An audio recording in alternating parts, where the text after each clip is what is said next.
one of the things I wanted to talk about, and this is just gonna be me spitballing, going off the cuff, I guess. You know, the fisticuffs. Not really. I'm not here to fight anybody ideologically or debate anybody. I love you all. Some of you. I love most of you. There's some people in this world that I don't like. Now I'm just rambling. But I've been noticing the very divisive, whatever, nature of just people in general nowadays. And that's honestly one of the things why Bendu took a break from doing this shit. You know, the last thing I did was I did a video, I did the Talk podcast with Franco. Definitely go check that out. And one of the things that me and him chatted about was about how he had a point where he took a break because he was just so disillusioned with everything. And that's where I'm at right now, man. Because it's like, I'm looking at it like, I don't identify myself as a leftist no more, and not because I don't identify with leftist principles. That's not the case. I'm still for Medicare for all. I'm still for free housing, free college. The same shit I've always talked about on this channel. I'm still for all of that. But it's like when you look at the American left, like it's non-existent, man. And when you look at the right, they're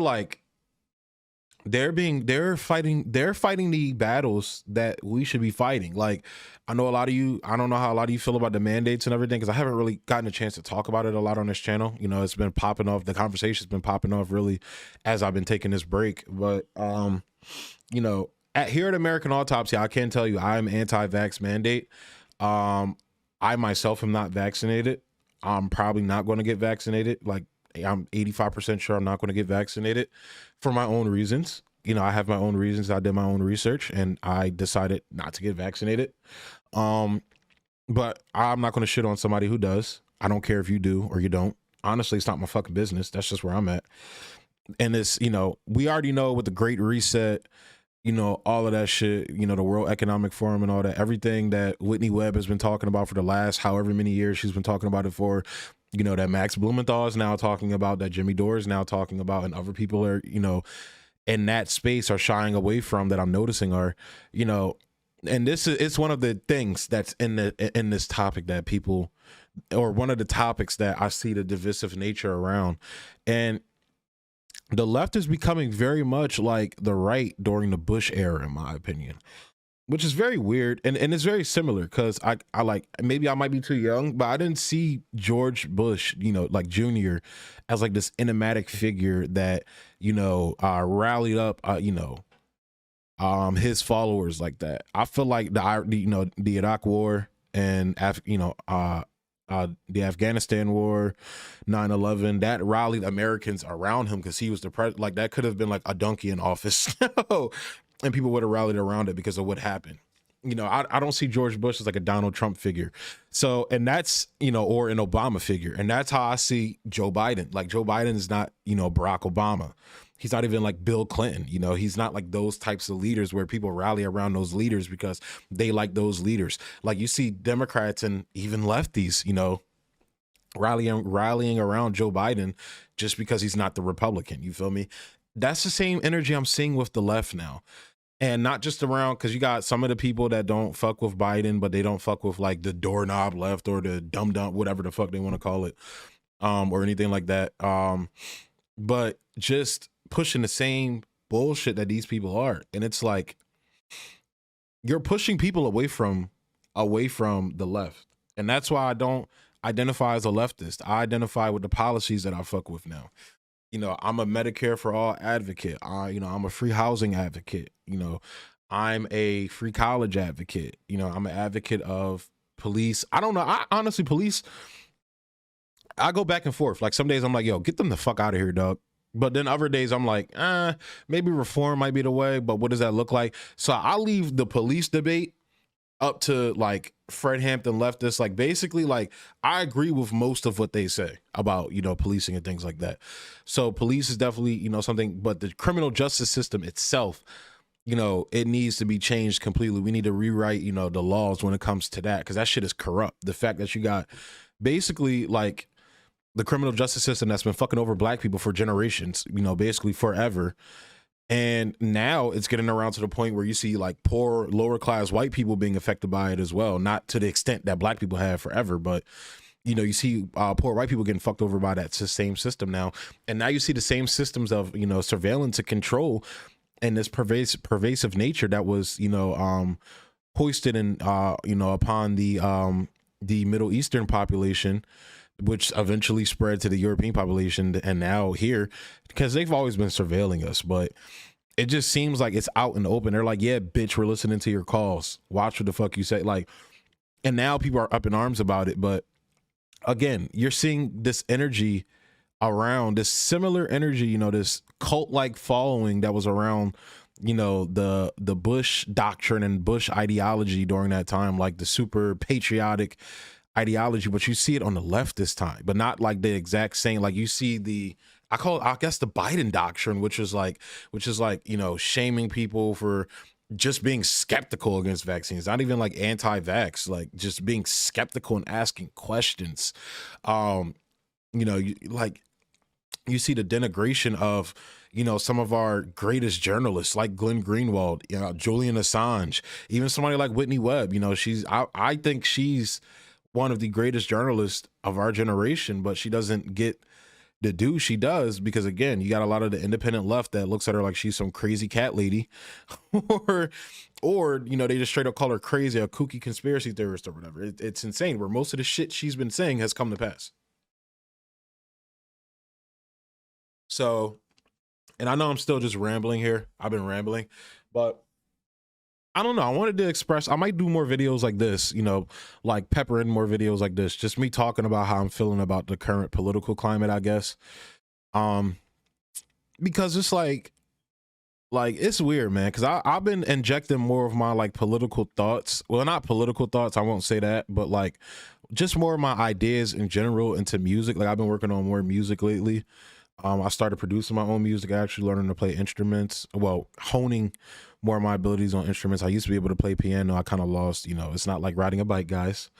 For some people it might be, but if I don't do something for a while, I start to forget how to do it. So piano was definitely, I haven't played it in like 5-6 years, maybe 8, since like my junior year of high school. So yeah, I'm reteaching myself piano. Producing my own beats and everything, because I rap, I do a little singing, but just putting my emotions about just the world in general, the direction of the world into music, which you're supposed to do, honestly. That's what a lot of my favorite artists do, like J. Cole, Kanye, a lot of the, just the rappers I listen to and everything. It's this new artist named Grip that I listen to. There's so many artists I can name, but I'm not going to go into that. But that's honestly like just doing something that makes me like feel like I'm fully expressing myself. Cause like I like talking to y'all on here and everything, but it's like sometimes I just feel like I feel so like just hopeless. Honestly, I guess you could say that. I feel hopeless sometimes, and the more I talk about shit on this show, makes me feel even more hopeless sometimes. And then I got a lot of some mental stuff going on, so it affects that sometimes. So that's one of the reasons why I took a break. But just to continue addressing just this like division, this divisive nature you see, like I saw the Humanist Report crowd and like the Sam Cedar crowd, like shitting on Richard Wolff, Professor Wolff of all people, for standing up for workers on top of that. And it's like they've always shitted on Jimmy Dore, but now you're shitting on him for defending workers against mandates, defending standing up for and speaking out against the oppressive nature against workers that's going on, and they're using it via mandates now. And now this rollout with the Great Reset bullshit, all the shit that Whitney Webb was talking about for years is slowly getting rolled out now overseas, and it's slowly creeping its way into America. And the only people you see talking about it are right wingers, man. And I can't help but think about Professor Wolff's point is that you're going to cede ground to the right, and I'll say that the demagogic right, the full of shit right, or the right that's taking that energy and funneling it into something negative, sort of like, not even sort of, exactly what Donald Trump was doing. He took all that angry energy and funneled it back into the establishment. Like, that's why you get people running around talking about Donald Trump was anti-interventionist when we just got a story about a Syrian airstrike that killed like 87 civilians under him. And you'll still have people talk about how he's anti-interventionist. He dropped the mother of all bombs, the largest bomb outside of a nuclear bomb ever dropped. Donald Trump dropped that. You know, drone strikes went up under Donald Trump even more than Obama. So it's like, but when you say that, it breaks people's brains. Like, even another thing, like I posted, I responded to this on Facebook. People were like, the whole Elon Musk situation and everything. Like, when Elon Musk came out and, like, you know, the Elon and Bernie situation, and like people were cheering out, oh, Elon earned Bernie or owned Bernie. You know, a lot of the you know, non-left people, I won't say right, you know, right, or just regular people, honestly, on Facebook. And I'm like, wait, hold up, stop, time out. I get not fucking with a politician. I don't fuck with Bernie. I agree with his positions, but I do not fuck with Bernie because he's a politician. However, I'm not going to nut hug a fucking billionaire because he owned a politician. The billionaire is the problem why the politicians are ineffective. I don't get how you don't connect those things. And the boy I was talking to was like, well, you can't blame successful people, this, that, and the third. I'm like, yeah, I can. You know, like when, for example, when he, you know, when the United States government acts on his behalf and uses your taxpayer dollars to go overthrow a democratically elected country so he can get, you know, minerals to produce, you know, cheap minerals to produce his fucking electric vehicles at a cheap price and resell it back to you for double the price. So basically use your fucking money to get the tools that he needed and sell it back to you for double the price. That's called you being a little bitch.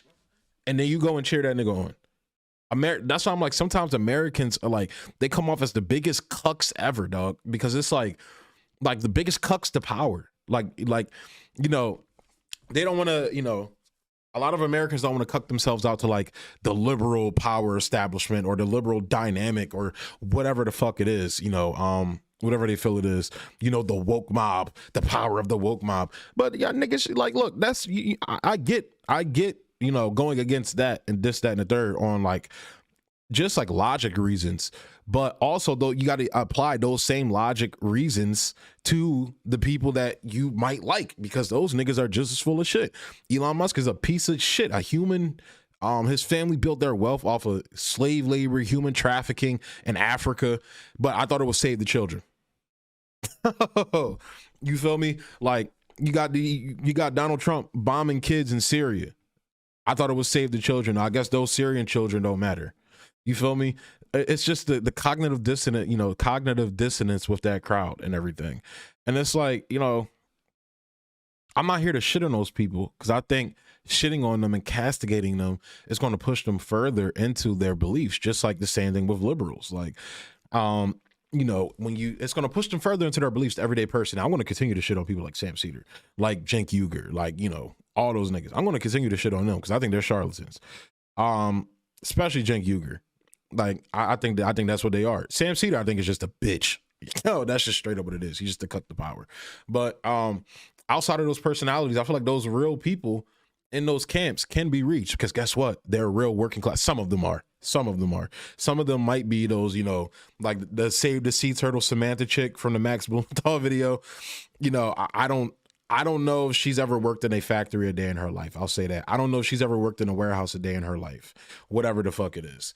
But, you know, I feel like some of those people can be reached just with the bottom, just as much as the, you know, more right-leaning people can be reached and everything like that. But I don't know how you do it now because people are just, it's so much information out there. You feel me? And that's not an advocation for lesser information or anything like that. But like when you have, and I think, you know what? Gray Zone and Max Blumenthal, I think it was Max Blumenthal that said this, and that live stream, I covered it on my channel. It was in the Max Blumenthal when he came at AOC and everything.